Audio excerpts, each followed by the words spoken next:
एक पांचवा धाम भी है। अब सब हैरान हो गए कि पांचवा धाम तो आज तक सुना नहीं। बाबा जी ने धीरे से उनके कान में कहा, एक पांचवा धाम भी है। वो कहने के बाबा जी पांचवा कौन सा? कहते निज धाम, जो आपका अपना धाम है, जिसमें आप रह रहे हो, आपका निज धाम। ये पीर फकीर रब्बी लोग कैसे कैसे कल्याण कर जाते हैं आकर धरती के तख्ते पर। बोध हुआ परमात्मा का जानकारी दी।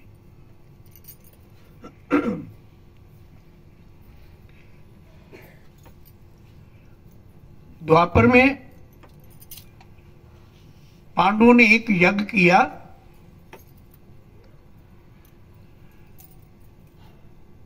कुछ समय पहले द्रौपदी ने भगवान कृष्ण पर एक प्रश्न किया कि आप कहते सत्संग किया करो, रोज सत्संग किया करो, जब समय मिले सत्संग किया करो। सत्संग करने का लाभ क्या है? क्यों करते हैं सत्संग? बताइए ना। भगवान कृष्ण को पूछ रही। द्रौपदी मुंह बोली बहन भी थी। भगवान कृष्ण कुछ नहीं बोले। समय आया, पांडवों ने एक यज्ञ किया। उस यज्ञ में सब भोजन करके गए। द्रौपदी ने भगवान कृष्ण को पूछा, प्रभु कृष्ण ने हमारा यज्ञ सफल हो गया? कहने लगी अगर सब भोजन कर गए हैं तो यज्ञ सफल हो गया।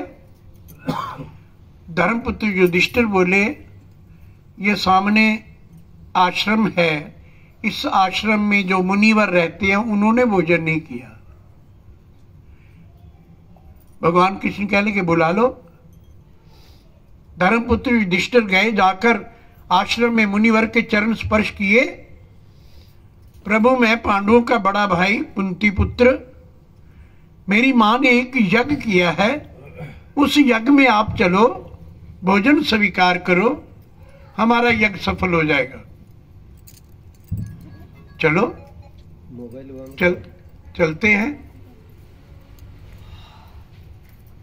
जैसे ही चलने लगे तो मुनिवर कहने लगी युधिष्ठिर मेरी एक शर्त है।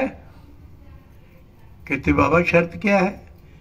कहते एक कदम चलूंगा तो एक यज्ञ का फल लूंगा, 2 कदम चलूंगा तो 2 यज्ञों का फल लूंगा, आपके महल तक अगर 100 कदम चलूंगा तो 100 यज्ञों का फल लूंगा, तब भोजन करूंगा।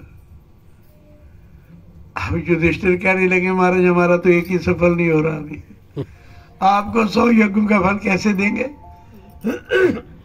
मेरा नाम युधिष्ठिर है, मुझे लोग धर्मपुत्र कहते, मैं तो कभी स्वप्न में भी झूठ नहीं बोलता। ना बाबा ना, ये शर्त मंजूर नहीं। वापस आ गए। भगवान कृष्ण मुस्कुरा रहे, क्योंकि हर युग में ये लीला करते हैं। जब साकार रूप में आते तो लीला करते। कभी गुजरात का डांडिया पकड़ लेते हैं, वो बजाते हैं, कभी डफली पकड़ लेते हैं, वो बजाते हैं, कभी ढोल गले में डला होता है, वो बजाते हैं। युग दृष्टा बाबा हरदेव सिंह जी की बात कर रहा हूं। भगत प्रेम के बंधन के अंदर प्रभु को नियम बदलते देखा, अपना मान टले टल जाए, भगत का मान न टलते देखा। कैसी कैसी लीला रची बाबा हरदेव सिंह जी महाराज ने। भगवान कृष्ण मुस्कुरा रहे। युधिष्ठिर ने कहा वो तो एक कदम पर एक यज्ञ का फल मांग रहे। अर्जुन कहते मैं जाता हूं। अर्जुन को भी वही बात। भीम कह रहे हैं मैं जाता हूं। भीम को थोड़ा समझाया, ध्यान से जाना, तू बहुत शक्तिशाली है, कहीं वरदान की बजाय श्राप मत ले आना।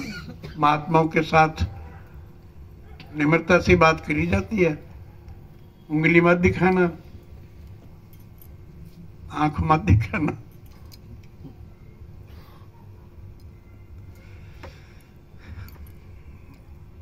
पांचों के पांचों भाई नकल सहदेव भी गए,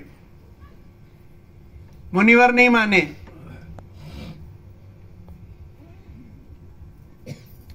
भगवान कृष्ण कहने लगे द्रौपदी को आप जाओ।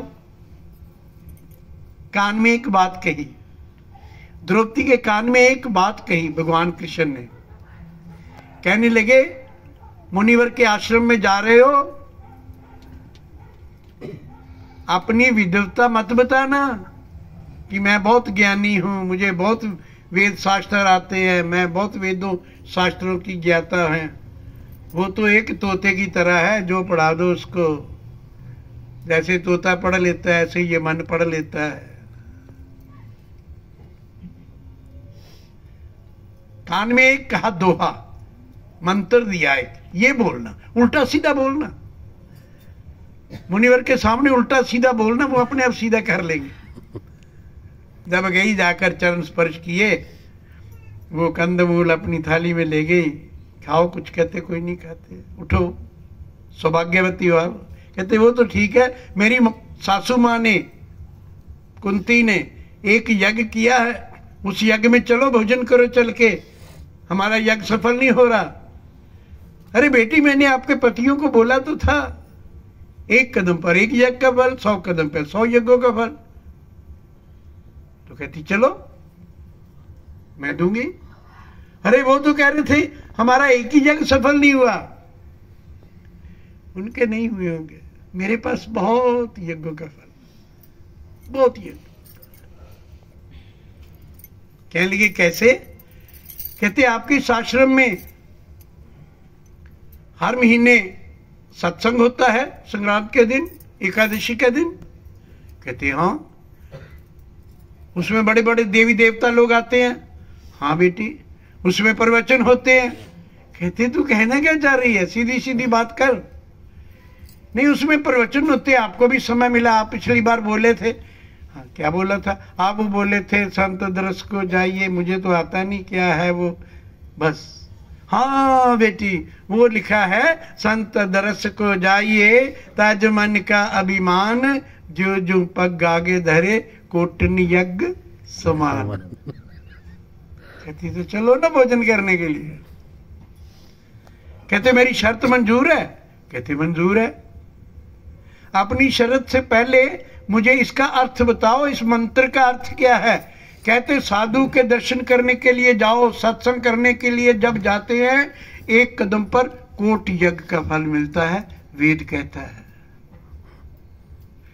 कहते मैं जितने कदम अपने चल के आई हूं आपके आश्रम तक, एक कदम पर कोट यज्ञ का फल मेरी झोली में डालो, उसमें एक काटते जाओ, बाकी मुझे दे दो।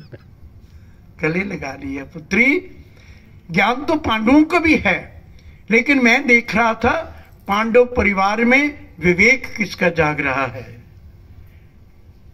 लॉकडाउन में सतगुरु माता सुदीक्षा जी महाराज ने हमें ज्ञान के साथ विवेक भी दिया। पूरा निरंकारी जगत ज्ञानवान है, लेकिन सतगुरु माता सुदीक्षा जी ने टॉपिक दिया, इनको बोलो ज्ञान के साथ विवेक भी बहुत जरूरी है। कब बोलना है, कब नहीं बोलना, कितना बोलना है, कितना नहीं बोलना।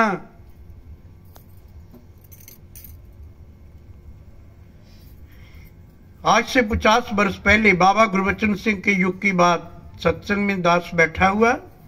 बाबा गुरबचन सिंह जी ने अपने प्रवचनों में कहा, मां बोलने के लिए तो बच्चे को 2 साल में बोलना सिखा देती है, 2 वर्ष में बच्चा बोलना सीख जाता है, 7-8 वर्ष में तो सब कुछ बोलना सीख जाता है। बेटी है, बेटा है, सब कुछ बोलना सीख जाता है। बाबा गुरबचन सिंह जी कह रहे थे अपने प्रवचनों में, 70-80 वर्ष तक इंसान को यह नहीं आता कि मुझे क्या नहीं बोलना चाहिए।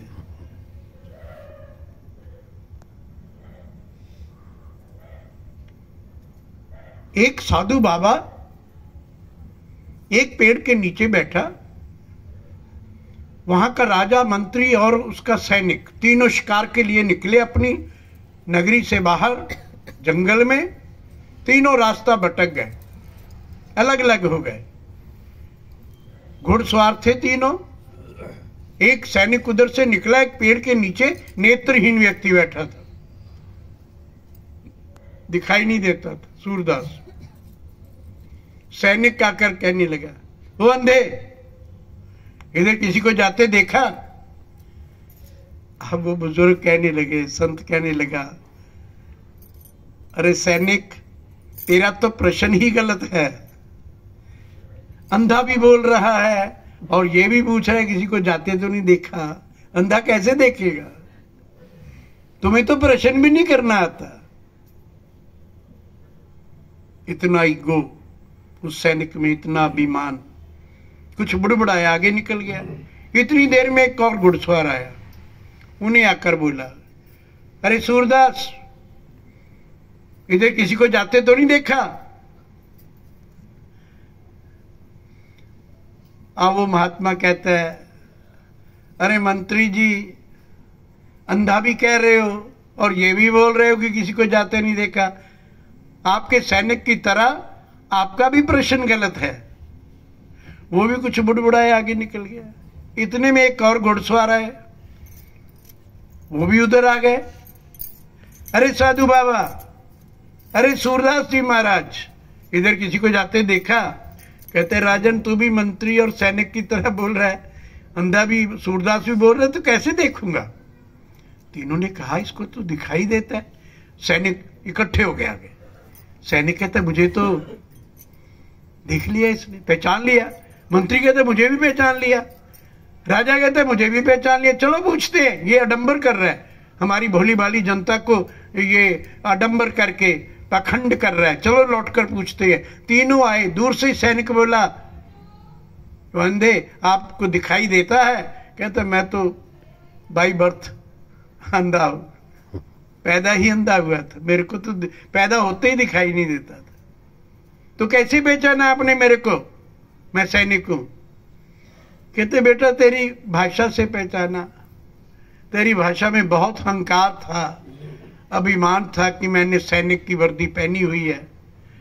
जब आपके घोड़े की टाप सुनी, टिप टिप टिप टिप, तो मैंने कहा, जब आप बोले तो मुझे पता लग गया कि ये घुड़सवार कोई सैनिक ही होगा, जंगल में भटक गया है। बेटा, तेरी आवाज से पहचाना मैंने। मंत्री जी कहने कि मुझे कैसे पहचाना? कहते, मंत्री जी, आपकी भी आवाज से पहचाना। आपकी आवाज में भी अहम था, अभिमान था। मेरे को आपने ओए सूरदास बोला, आपके भी अंदर अहंकार बोल रहा था कि आपकी भी आवाज से पहचाना।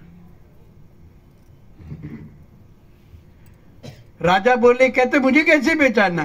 कहते, आपने मेरे को आकर बोला, सूरदास जी महाराज। मैंने कहा, मैं तो महाराज हूं नहीं, ये महाराज ही होगा जो मुझे महाराज कह रहा है। आपकी भी आवाज से पहचाना। तो क्या संदेश जाता है? ये युग पुरुष बाबा अवतार सिंह जी की बात मैं आपको सुना रहा हूं। अब सतगुरु माता सुदीक्षा जी महाराज है।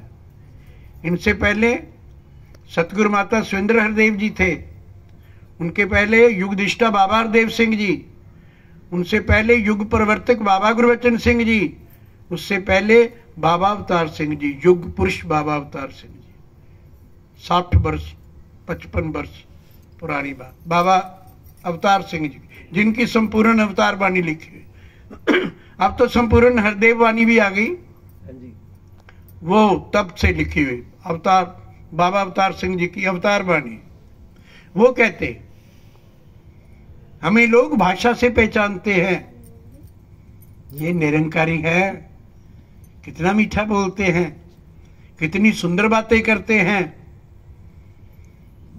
कितने भी नम्र हैं।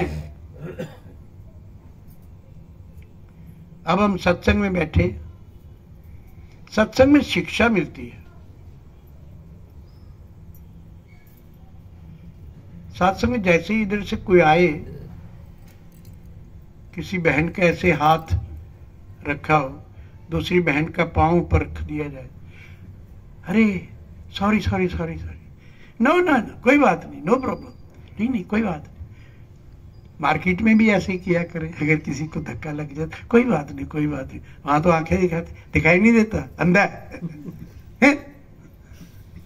ये ज्ञान ध्यान वहां पता नहीं कहां चला जाता है। 60 बरस हो गए मुझे मिशन में, 60, 70 और 80 के दशक में चल रहा हूं। कुछ अपने जीवन की बातें सुनाऊंगा आपको। यहां से जो सीखते हैं वो तो बाहर जाकर हमने अपने जीवन में अपनानी है।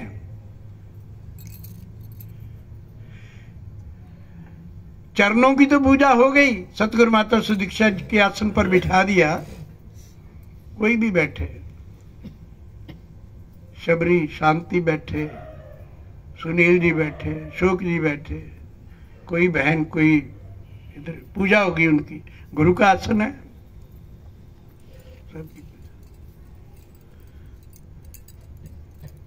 सीखें यहां संगत में आकर, जो बात आती है उसको अपने जीवन में उतारना है। ज्ञान लेने के बाद सत्संग में बाजू पकड़कर ऋषि का द्रौपदी अपने यज्ञ में ले गई, यज्ञ में भोजन किया।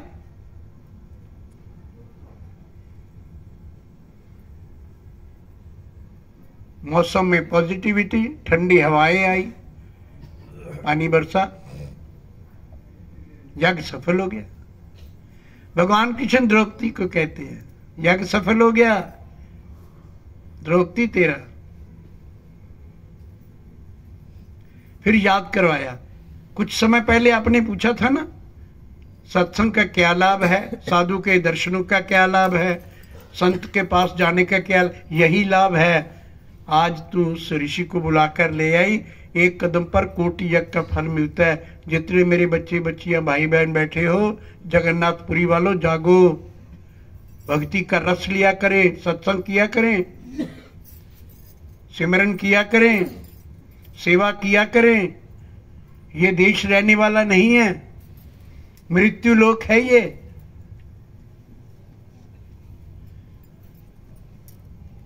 मुझे उधर जाना पड़ा, दिल्ली में किसी के डेथ हो गई थी, उसके दादाजी की डेथ हो गई। बहुत संपन्न परिवार था। मेरी ड्यूटी लगी मंडल से कि आप जाओ संस्कार करवा के आओ। मैं गया तो उनका ग्रैंडसन कहता है मुझे, डैडी जी हमारे दादाजी चले गए। मैं कहा दादाजी तो पड़े हैं ये सामने, सजी हुई थी उनकी वो अर्थी, फूल फाल लगे हुए। मैंने कह रही बेटा दादाजी तो पड़े हैं। अरे ये दादाजी थोड़ा ही है, ये तो दादाजी की बॉडी है, शरीर है दादाजी का। तो मैं कहा दादाजी कहाँ गए? तो वो तो निकल गए। मैं कह निकला तो ये दादा है, नहीं ये दादाजी है, नहीं ये दादाजी है, ना ये दादाजी ना ये दादाजी।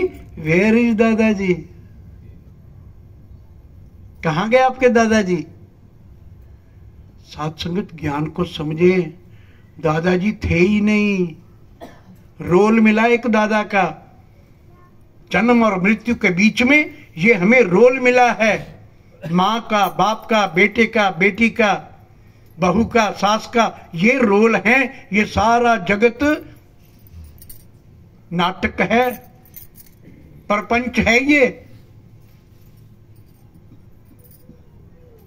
ये रोल मिले जो माँ का, अच्छी माँ बने, धर्म की जय हो जाएगी, अधर्म का नाश हो जाएगा, प्राणियों में सद्भावना हो जाएगी, विश्व का कल्याण हो जाएगा। माँ का रोल सही है। जो अपने बच्चों को ठीक ढंग से नहीं पाल सकती, वो कहाँ की निरंकारी और कहाँ की वो नारी? बच्चों को ठीक ढंग से पाले। जो बाप अपने बच्चों को ठीक ढंग से नहीं पाल सकता, पत्नी का ध्यान नहीं रखता, वो कैसा साधु है? वो कैसा निरंकारी है? धोखा दे रहा है अपने आप को। अच्छे पति बने, अच्छे बेटे बने, अच्छी बहू बने, धर्म की जय हो जाएगी, अधर्म का नाश हो जाएगा। यही ज्ञान है। और ये जो जीवन और मृत्यु के बीच में हमें रोल मिला है, इस रोल को निभाएं। अब मेरा नाम इंद्रजीत शर्मा है, 70 और 80 के दशक में चल रहा हूं। सांसें पूरी हो जाएंगी, यात्रा पूरी हो जाएगी, कहेंगे इंद्रजीत शर्मा जी चले गए। कहेंगे इंद्रजीत शर्मा तो पड़े हैं। अरे ये तो उनकी बॉडी है, शरीर है, इंद्रजीत शर्मा तो निकल गए। अच्छा जो निकला ये इंद्रजीत शर्मा है? नहीं, ना ये इंद्रजीत शर्मा, ना ये इंद्रजीत शर्मा। Where is Indrajit Sharma? ज्ञान को समझें। ये रिश्ते नाते यहीं के हैं। अभी एक महात्मा कह रहे थे, निरंकारी राजपिता जी, रमेश चांदना जी, सतगुरु माता सुदीक्षा जी महाराज ने अपने साथी चेयर लगवा ली, कुर्सी लगवा ली, बैठो यहाँ। निरंकारी राजपिता जी की उपाधि दे दी। चलो दुनिया का कल्याण करते हैं दोनों मिलकर। नौजवान युवा पीढ़ी को साथ ले लिया।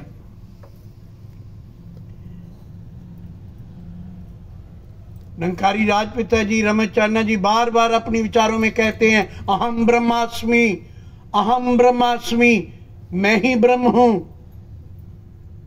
दूसरा तो कोई है ही नहीं। महात्मा कबीर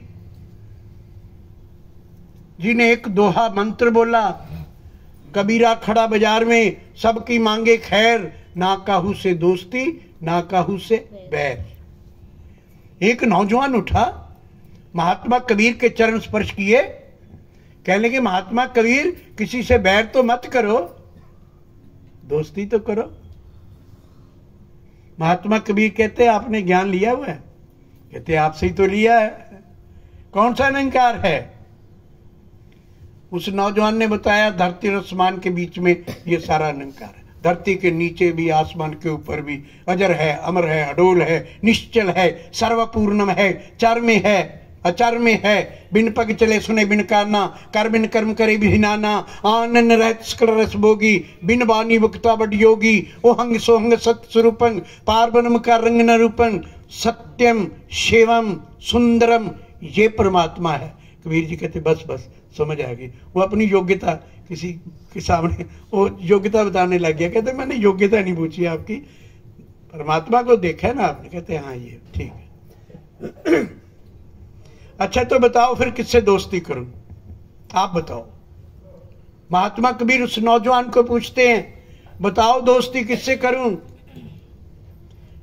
अरे दोस्ती करने के लिए तो दो चाहिए ना, एक जिससे दोस्ती करनी है, एक करने वाला। वो महात्मा चुप हो गया बेचारा नौजवान की, ये तो मैंने उल्टी सीधी बात पूछ ली भाई, तो चुप। बताओ ना, दो चाहिए ना, एक जिससे दोस्ती करनी है, करने वाला, तो दूसरा तो कोई है ही नहीं है? अभी शांति बहन कह रही थी कि एक ब्रह्म द्वितीय सब नासते, द्वितीय सब नासते, ना सते ना सत्य, सत्य नहीं है, ये मिथ्या है संसार। एक ब्रह्म, इसको खुदा भी क्या है? परमात्मा को खुदा पता क्यों कहते? खुदा खुद किसी का नहीं बनाया हुआ, स्वयं भू है, स्वयं। बताओ किससे दोस्ती करे? दूसरा तो कोई है ही नहीं, एक ही तो है। मरने के बाद तो कोई नर नहीं, कोई नारी नहीं, कोई उड़िया नहीं, कोई पंजाबी नहीं, कोई सिंधी नहीं है, कोई मराठी नहीं। धर्मराज के पास तो कोई प्रांत ऐसा नहीं है कि ये महाराष्ट्र है, ये उड़िया वाले इधर चले जाओ, पंजाब वाले इधर चले जाओ, यूपी वाले उधर चले जाओ, पाकिस्तान वाले उधर ना। मरने के बाद कोई स्टेट नहीं है। मरने के बाद दो ही रास्ते हैं, एक अविनाशी, एक 84। तीसरा तो कोई रास्ता ही नहीं है। जो अविनाशी को जानते हैं, भगवान कृष्ण कहते हैं, हे अर्जुन, जब ये जीव रूपी आत्मा 84 लाख जून भरमते भरमते मानुष देही में आवे है तो चेतन हुए है। किसी तत्वज्ञानी, किसी ब्रह्मनिष्ठ के पास जाकर मुझ अविनाशी को जान लेवे, मेरे परम धाम को जान लेवे तो मोक्ष, अन्यथा 84। जगन्नाथपुरी वाले प्रोग्राम बना लें, किधर जाना है। अविनाशी में जाना है तो अविनाशी को जानना पड़ेगा। 84 में जाना है तो कुछ भी नहीं करने की जरूरत, वो अपने आप ले जाएंगे। उल्टे सीधे दांतों वाले, उल्टे सीधे सींगों वाले ना, वो रास्ता देखने की जरूरत नहीं। अविनाशी में जाना है तो सत्संग में आना पड़ेगा, क्योंकि बिन सत्संग विवेक न हुई। और सत्संग में आकर ज्ञान प्राप्त करे। गुरु बिन भवनिधि तरे न कोई। भवनिधि पता है किसे कहते हैं? 84 को भव, बहुत बड़ा सागर। भवनिधि 84 को कहते हैं। गुरु बिन भवनिधि तरहि न कोई, ज्यों बरिंच शंकर सो। ब्रह्मा और शंकर के समान कोई हो नहीं सकता। अगर हो भी जाए तो गुरु के बिना कल्याण नहीं होगा। भगवान राम विष्णु भगवान का अवतार थे, भगवान कृष्ण भगवान विष्णु का अवतार थे। उनको भी गुरु परंपरा निभानी पड़ी। राम कृष्ण ते को बड़ो तीन भी तो गुरु कीन, तीन लोक के नायका गुरु आगे आधीन। दरवाजे को खटखटाया, वशिष्ठ मुनि के दरवाजे को खटखटाया। वशिष्ठ मुनि अंदर से पूछते हैं, कौन? कहते यही तो मैं पूछने के लिए आया हूं कि मैं कौन हूं। भगवान राम, दशरथ के पुत्र, अयोध्या के युवराज, वो कह रहे हैं ये मैं पूछने के लिए आया हूं। ये परिचय नहीं दिया गुरु वशिष्ठ को, ये परिचय नहीं दिया मैं सूर्यवंशी कुल का राजा दशरथ का पुत्र राम बोल रहा हूं, ऐसा परिचय नहीं दिया।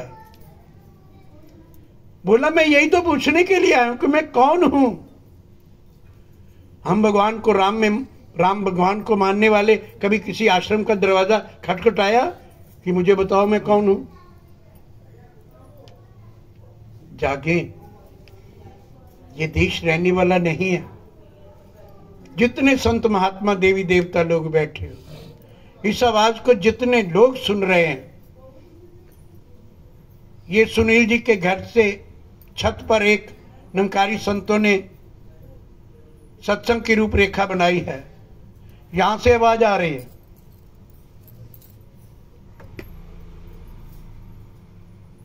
निरंकारी मिशन की एक्टिविटीज क्या है, निरंकारी मिशन की गतिविधियां क्या है, निरंकारी मिशन क्या देना चाहता है दुनिया को। अपने अपने घरों में 5 मिनट बैठे ध्यान से सुनना इस बात को, निरंकारी मिशन क्या देना चाहता है। युगदिष्टा बाबा हरदेव सिंह जी महाराज,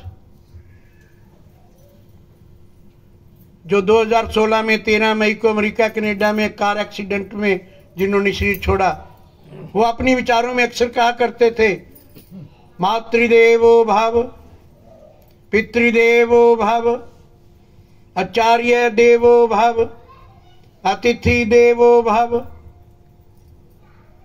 निरंकारी बाबा हरदेव सिंह जी इस मंत्र का उच्चारण बार बार करते थे सत्संग में। 5-4 मिनट में इसका अर्थ निकालते हैं। मातृदेवो भव, मां जैसी देवी दुनिया में नहीं है। सतगुरु माता सुदीक्षा जी महाराज की बात नहीं मैं कर रहा, ना सतगुरु माता सुंदर हरदेव जी की बात कर रहा हूं, ना निरंकारी राजमाता जी की बात कर रहा हूं, ना जगत माता जी की बात कर रहा हूं। मैं उस मां की बात कर रहा हूं जिस मां ने अपनी कोख से हमें जन्म दिया। मां का आदर किया करो। जितने बच्चे बच्चियां बैठे हो, बाबा हरदेव सिंह जी ये उपदेश देते थे दुनिया को, मातृदेवो भव। और राजमाता जी को 36 वर्ष अपने संग कुर्सी पर बिठाया, 36 वर्ष अपनी धर्म पत्नी को अपने संग बिठाया। ऐसे गृहस्थी बने, मां का ऐसे आदर करें जैसे बाबा हरदेव सिंह जी करते थे, पत्नी का ऐसे आदर करें जैसे बाबा हरदेव सिंह जी करते थे। ऐसे गृहस्थी बने, ऐसे निरंकारी बने। मातृदेवो भव, मां जैसी देवी दुनिया में नहीं है। पितृदेवो भव, पिता जैसा देवता भी दुनिया में नहीं है। जितने नौजवान बच्चे बच्चियां हो, माँ बाप का आदर किया करो। जो माँ बाप का आदर नहीं करता वो निरंकारी नहीं है। धोखा दे रहा है अपने आप को। जो अपने माँ बाप का नहीं, वो गुरु का क्या होगा? क्या उपदेश देगा वो दुनिया? माँ बाप का आदर करे। अरे जिस माँ बाप ने पढ़ाया लिखाया, graduate, post graduate, qualified, highly qualified, ना जाने कैसी कैसी डिग्रियां करवाई, वो बेटी माँ को कहती, माँ मत बोला करो, आप मेरी बात नहीं समझते। मेरे फ्रेंड्स मेरे साथ होते हैं, आप बोलते हो मत बोला करो, आपको मेरी बात समझ नहीं आती। माँ भी धीरे से बोलती है, हाँ बेटी, जब तू 2 मंथ की थी ना, मेरे दोनों हाथों में आ जाती थी, तब तो मैं तेरी सारी बातें समझती थी। अब तेरे को बोलना आ गया, कहाँ समझ आएगी मुझे तेरी बात। कितनी पीड़ा होती है जब माँ बाप के लिए बच्चे ऐसा बोलते हैं। ये निरंकारी मिशन की एक्टिविटीज, निरंकारी मिशन की ये गतिविधियां, अच्छे गृहस्थी बने। जो अच्छा गृहस्थी नहीं वो अच्छा संत नहीं। वेद कहता है, राजन में राजा, योगन में योगी, गृहस्थन में बड़ो गृहस्थी और भोगन में भोगी। 4 योग्यताएं होती हैं ब्रह्मज्ञानी के अंदर।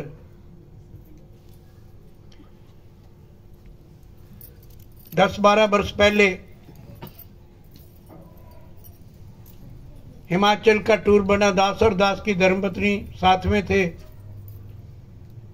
शिमला जोन का टूर था। शिमला से 30 किलोमीटर ऊपर एक थ्योग जगह है, वहां समागम था। 5 घंटे समागम चला। उसमें एक बच्ची 12-14 वर्ष की 5 मिनट उसने इंग्लिश भाषा में स्पीच दी। उसके बाद उसने जो 2 लाइनें बोली, कमाल की बोली, मुझे पूरे भारतवर्ष में जाने का अवसर मिलता है, दूर देशों में भी जाने का अवसर मिलता है, सतगुरु माता सुदीक्षा जी महाराज भेजते हैं। मैंने सब जगह ये बात बताई उस बच्ची की। वो बच्ची 2 लाइनें बोली उस संगत में, अरे दुनिया वालों, कोई रोजे रखता है, कोई उपवास रखता है, कोई रोजे रखता है, कोई उपवास रखता है, जन्नत उसको मिलेगी जो माँ बाप को अपने पास रखता है। ऐसे बने निरंकारी। वाणी से में पहचानते हैं लोग। सतगुरु माता सुदीक्षा जी ने अभी पिछले दिनों विचारों में कहा, माचिस की तिलियां तो एक जैसी होती हैं, कोई चिराग जलाने का काम करती हैं, कोई घर जलाने का काम करती हैं। तो क्या कहा माता जी ने, मुझे 5 मिनट और बोलना है, इधर ही बैठे रहना, भोजन हमने भी आपके साथ ही करना है। आत्मा के तो भोजन कर लें पहले, शरीर का तो भोजन इतना इतना भात खा के सो जाते हैं, सिमरन करते ही नहीं है। सोने वक्त तू ही निरंकार, तू ही निरंकार, मैं तेरी।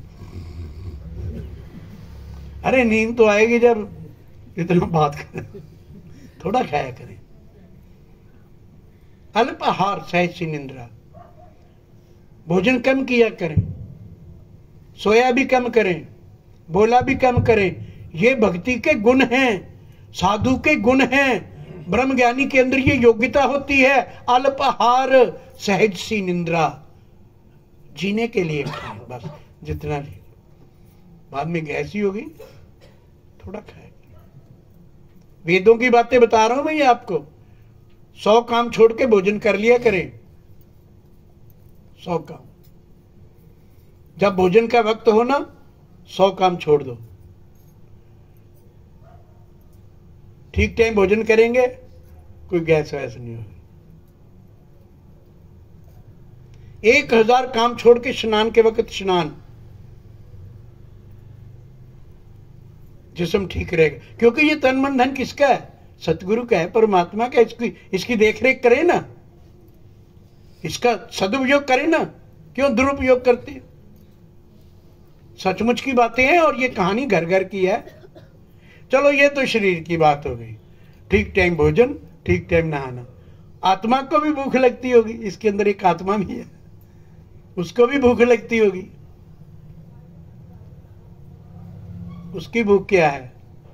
अभी एक बच्ची रो रो के कह रही थी कि सत्संग मिले, सत्संग मिले। ये आत्मा की भूख है। आत्मा बोल रही थी कि मुझे सत्संग में मेरी आत्मा को खुराक मिलती है, मुझे ब्रह्म ज्ञानी का भोजन ज्ञान। वेद कहता है ब्रह्म ज्ञानियों का भोजन ज्ञान की बातें। अभी आपको भोजन मिल रहा है, सब आत्मा को तृप्त हो रही है। आत्माएं, आत्मा को अच्छा लग रहा है, एनर्जी मिल रही है। अध्यात्मक एनर्जी मिल रही है। महलों को छोड़कर नंगे पांव भाग आती थी। रविदास बाबा की झोंपड़ी में मीरा, जो विश्व प्रसिद्ध, राजस्थान का नाम रोशन किया, मां मीरा, रविदास बाबा की झोंपड़ी में गुरु जी के पास आकर कहती थी, आप जूते सिलने का काम करते हो, मैं आपको धागे बना बना के देती हूँ जूते सिलने वाले, आप मुझे प्रवचन सुनाओ। ये आत्मा का भोजन। जितने मेरे बच्चे बच्चियां भाई बहन बैठे हो, जब सत्संग का टाइम हो ना, 100 काम छोड़ दो, आत्मा को भोजन दो। यहां आत्मा के भोजन के वक्त सारे काम छोड़ दो। वेद कहता है, मैं वेदों के मंत्रों का अर्थ बता रहा हूं आपको। मुझे कोई बहुत वेदों के मंत्र पढ़ के अपने आप को प्रकांड पंडित नहीं सिद्ध करना। क्या समझ आएगा अगर मैं बोल भी जाऊंगा मंत्रों में तो। और 1000 काम छोड़ के आत्मा का स्नान, आत्मा का भी स्नान होता है। 1000 काम छोड़ के आत्मा का स्नान। आत्मा का स्नान कब होता है? बड़ी संगत सुनी जी कब होती है? इतवार को। हाँ, ब्रह्मपुरी भी होती है, इधर भी होती है। आत्मा के स्नान भवन में, जब भवन की संगत हो तो भवन में जाकर करो, वो आत्मा का स्नान है। जब बड़ी संगत इधर होती है तो उस बड़ी संगत में आओ, आत्मा का स्नान होता है। सत्संग बहुत जरूरी है। सत्संग की आधी घड़ी, सिमरन वर्ष 50, बरखा बरसी 1 घड़ी, रहट चले 12 मास। सत्संग किया करें, सत्संग। जैसे जैसे सत्संग करेंगे हमारा आत्मक बल बढ़ेगा, मनोबल बढ़ेगा। माँ बाप का आदर किया करें। बस एक बात मैंने और करनी है। बाबा हरदेव सिंह जी, एक बार मुझे 29-30 बरस स्टेज चलाने का समय मिला बाबा हरदेव सिंह के युग में। बाबा जी एक बार विचार में कह रहे थे, पहले तो माँ बाप आते थे, आकर कहते थे कि 2 बेटों की शादी करी, तीसरे बेटे की शादी करी, बहू ने आकर घर को नर्क बना दिया, इतनी मन मर्जी, ये वो। बाबा जी अपनी इतवार की विचार में कह रहे हैं, 60, 70, 80 हजार संगत बैठी हुई, इतवार की बड़ी संगत। कहते पहले तो माँ बाप आते थे, कहते थे बच्चों ने बहुत परेशान कर दिया, घर में लड़ाई झगड़ा, एक दूसरे से बात नहीं करती बहुएं बेटे। बात करते करते बाबा जी कहने लगे, आजकल बुजुर्ग नहीं आते, आजकल बच्चे आते हैं। आकर कहते हैं, बाबा जी माँ पिताजी बहुत लड़ते रहते हैं घर में ना, पता नहीं क्या, रात के 10-10, 11-11 बज जाते हैं, कभी कप तोड़ते हैं, कभी प्लेट तोड़ते हैं, पता नहीं इतनी आयु होगी अभी भी लड़ते हैं। बाबा हरदेव सिंह जी विचारों में कह रहे कि जब आदमी को गुस्सा आता है ना, उसको ये भी लज्जा नहीं आती, मेरी बेटी सामने है, मेरी बहू सामने है, पड़ोसी सुन रहे हैं, मेरी माँ सामने है, अबा तबा बोलता रहता है, क्रोध में अंधा हो जाता है, पता नहीं कहाँ ब्रह्म ज्ञान चले जाता है, छिन्न भिन्न हो जाता है। 10 बरस हो गए ज्ञान लिए, 20 बरस हो गए, अभी भी आंखों में क्रोध वैसा, क्रोध की ज्वाला वैसी है। तो ज्ञान का असर क्या हुआ? हम बच्चों से ये उम्मीदें करते हैं, बेटी लायक हो, बेटा लायक हो, बहू लायक हो, पत्नी लायक हो। माँ पिता को भी तो संवरना पड़ेगा, माँ पिता को भी तो उंगली कम घुमानी पड़ेगी। अब नहीं घुमानी उंगली, अरे जो हो रहा है कर ले। सुबह उठ के ये टॉवल पड़ा है, ये लोटा नहीं उठाया, ये कटोरा नहीं उठाया, आप उठा लो। बहू बोले ना, आप उठा लो। हैं? वो बच्चों को तैयार कर रही स्कूल जाने के लिए, तो आप उठा लो ना, तौलिया ही तो उठा कर रखना है। नरक बना देते हैं घर में, अहंकार में। और अवतार वाणी में लिखा है, स्वर्ग का नक्शा बन जाता है जिस घर में बस जाए नाम। ज्ञान जिस घर में आ जाता है वो तो स्वर्ग बन जाता है। इधर बोलते हैं, अभी बोलेंगे, तेरा रूप है संसार, तो बहू का रूप नहीं है इसका, सासू मां का रूप नहीं है इसका, पड़ोसी का रूप नहीं है इसका। ये दृष्टि, अहम ब्रह्मास्मि एक ही है, यहां भी एक ही बैठा है। अगर यहां कोई दूसरा बैठा हो तो आवाज ना आए, आवाज तो आ ही नहीं रही, है ही नहीं दूसरा, एक ही है। इको एक है खेड, एक दी लंबा चौड़ा लेखा नहीं, कई अवतार गुरु ही रब है, इस विच कोई भुलेखा नहीं। अभी मेरी बहन कह रही थी गुरु ब्रह्मा, गुरु ही ब्रह्मा है, गुरु विष्णु, गुरु ही विष्णु है, गुरु देवो महेश्वरा, गुरु साक्षात परब्रह्म, तस्मै गुरुवे नमः। कबीर बाबा कहते कबीरा तेनर अंध हैं, गुरु को मानस जानते, गुरु को एक जिस्म समझते हैं कि सतगुरु माता सुदीक्षा जी का जिस्म। हाँ, जिस जिस्म में गुरु प्रकट होता है उस जिस्म की पूजा होती है, चारों युगों में होते आई। गुरु पूजा जुग चारे हुई, चारों युगों से गुरु की पूजा होती आई है। सतगुरु माता सुदीक्षा जी भी पूरे संसार में पूजा होगी। तो जो सतगुरु माता जी ने बोला, माचिस की तिलियां एक जैसी होती है, घर जलाने का काम करती है और एक चिराग जलाने का। तो क्या बोला माता जी ने, इसका क्या अर्थ है? इसका अर्थ ये है माचिस हमारी रचना है, तिलियां हमारे शब्द हैं, वर्ड। ऐसी बात करें जो रोशनी दें दूसरे को, ऐसी बात मत करें कि आग लग जाए दूसरे को।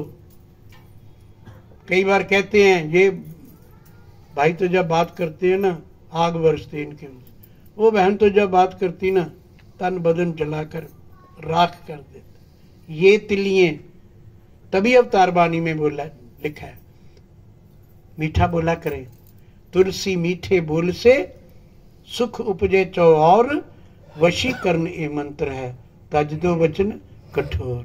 साध संगत जी प्यार से कहिए।